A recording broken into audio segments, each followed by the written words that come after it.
O 14º livro da Bíblia é o segundo livro das Crônicas, conhecido como Duas Crônicas. Aqui está um resumo em 40 frases. 1. Após a morte de Salomão, Duas Crônicas começa com o reinado de seu filho, Roboão.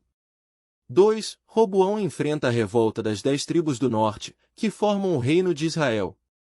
3. O reino do sul, conhecido como Judá, permanece sob o governo de Roboão. 4. O livro destaca a fidelidade de Judá comparada à rebeldia de Israel. 5. Roboão se desvia da lealdade a Deus, o que leva a consequências negativas. 6. O reino de Judá passa por um período de declínio espiritual e político.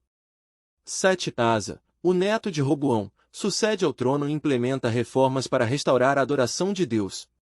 8. O território de Judá vive anos de paz e prosperidade sob Asa.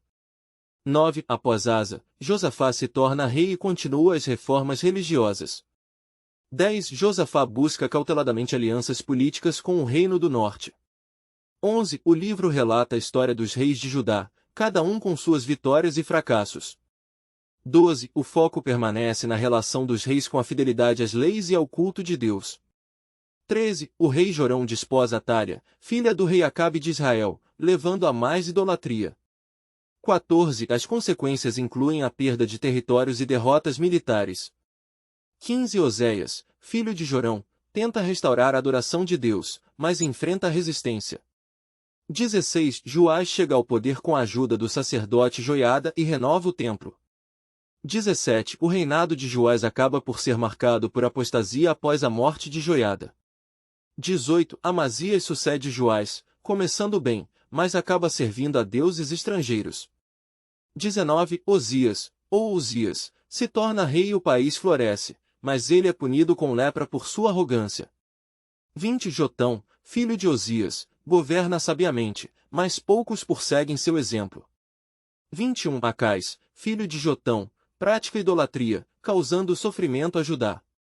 22. Ezequias, filho de Acais, é um rei justo e restaura o monoteísmo.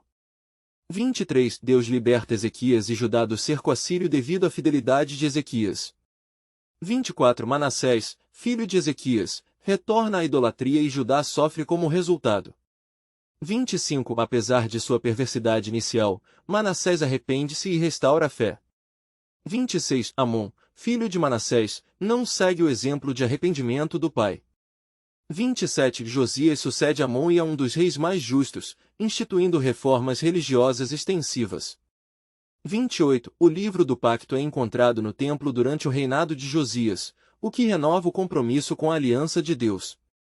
29. Após a morte de Josias, seus sucessores não mantêm suas reformas. 30. Joaquim e Jecônias, filhos de Josias, são levados em cativeiro por Nabucodonosor. 31. Zedequias, o último rei de Judá, é também exilado após a destruição de Jerusalém e do templo. 32. O povo de Judá é levado em cativeiro para a Babilônia. 33. O templo de Salomão é queimado e os tesouros sagrados são saqueados. 34. Duas Crônicas reflete sobre a infidelidade a Deus como a causa das desventuras de Judá. 35. Apesar disso, o livro termina com uma nota de esperança, a proclamação de Ciro de que os exilados podem retornar. 36. O livro projeta a restauração do templo e da comunidade judaica. 37. O foco nos reis de Judá intenta mostrar a importância da liderança piedosa. 38. A narrativa é paralela a 1 e 2 reis, mas com ênfase na história de Judá. 39. A fidelidade a Deus é apresentada como o caminho para a bênção nacional. 40. A idolatria é vista como a principal causa da decadência espiritual e política. O 14º livro da Bíblia é Duas Crônicas, que prossegue com a narrativa histórica de Israel iniciada em 1 Crônicas. Aqui estão os principais personagens e aspectos de suas vidas conforme relatados neste livro. 1. Salomão. Duas Crônicas começa com o reinado de Salomão, filho do rei Davi. Ele é conhecido por sua sabedoria, riqueza e pela construção do templo em Jerusalém. Deus aparece a Salomão 2 vezes, abençoando-o com sabedoria e advertindo-o contra a idolatria. Salomão, entretanto, falha ao final de seu reinado ao permitir a idolatria em Israel por influência de suas muitas esposas estrangeiras. 2. Roboão, filho de Salomão, seu reinado é marcado pela divisão do reino devido à sua recusa em aliviar os impostos e trabalhos forçados impostos por seu pai. Como resultado, 10 tribos se separam formando o Reino do Norte, Israel, enquanto Roboão governa o Reino do Sul, Judá. 3 Asa, bisneto de Roboão e um dos reis de Judá. É lembrado por suas reformas religiosas, removendo ídolos e incentivando o povo a buscar Deus. Teve um longo período de paz, mas no fim de seu reinado enfrentou problemas com Baasa, rei de Israel, e doenças nos pés. 4 Josafá, filho de Asa, sua vida é notável por seus esforços para fortalecer Judá tanto militar quanto espiritualmente. Conduziu reformas adicionais contra a idolatria.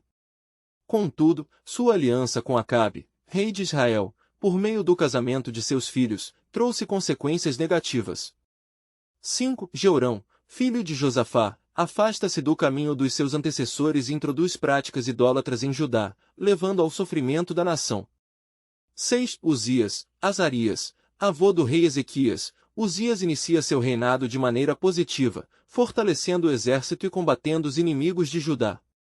Contudo, após um ato de orgulho e desobediência no templo, é afligido por lepra. 7 Ezequias, um dos reis mais devotos de Judá, é conhecido por sua confiança em Deus e pela restauração da adoração no templo.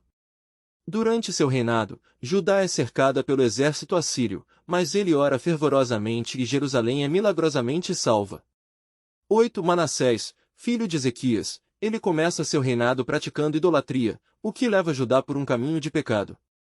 Depois de ser levado cativo para a Babilônia, se arrepende e volta para Deus, iniciando uma série de reformas tardias. 9 Josias, neto de Manassés, é lembrado por seu zelo na reparação do templo e celebração da Páscoa. Encontra o livro da lei durante reformas no templo e sua leitura leva a uma renovação da aliança e a um avivamento espiritual em Judá.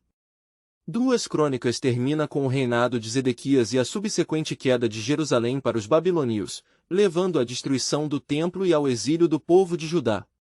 Este livro destaca os ciclos de fidelidade e infidelidade a Deus e as consequências que se seguem, sublinhando a misericórdia e a capacidade de Deus de restaurar seu povo quando eles se voltam para ele em arrependimento.